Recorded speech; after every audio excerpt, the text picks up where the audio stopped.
लोणार तालुक्यात ढगफुटीचा कहर, सोमठाणा गावचा संपर्क तुटला। लोणार मेहकर रस्ता पूर्ण बंद, पुरात पिकाचे मोठे नुकसान।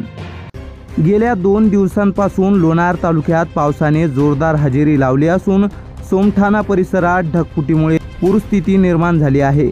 सोमठाणा नदीला मोठा पूर आल्यामुळे गावाच्या बाहेरील संपर्क पूर्णतः तुटला आहे। शेतकऱ्यांचे मोठ्या प्रमाणात नुकसान झाले आहे। भास्कर बरकुले, साहेबराव शिंदे, संजय शिंदे आणि अन्य अनेक शेतकऱ्यांच्या शेतातील सोयाबीन, हळद, कपाशी, उडीद आणि मूग पिके वाहून गेली आहेत। काही शेतकऱ्यांची तर संपूर्ण जमीन खरडून गेल्यानं आर्थिक फटका जबरदस्त बसला आहे। लोणार मेहकर मुख्य रस्त्यावर वडगाव तेजन नदीला पूर आल्यामुळे रस्ता वाहतुकीसाठी बंद करण्यात आला आहे। या ठिकाणी राहत असलेले सतीश तेजनकर यांच्या 1200 आंब्यांची झाडे असलेली बागही पुरात वाहून गेली आहे।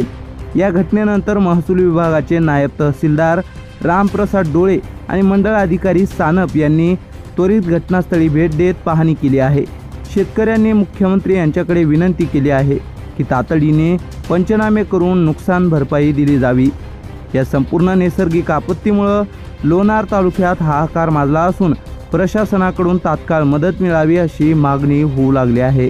प्रतिनिधी प्रणव वराडे, आधुनिक केसरी, लोणार।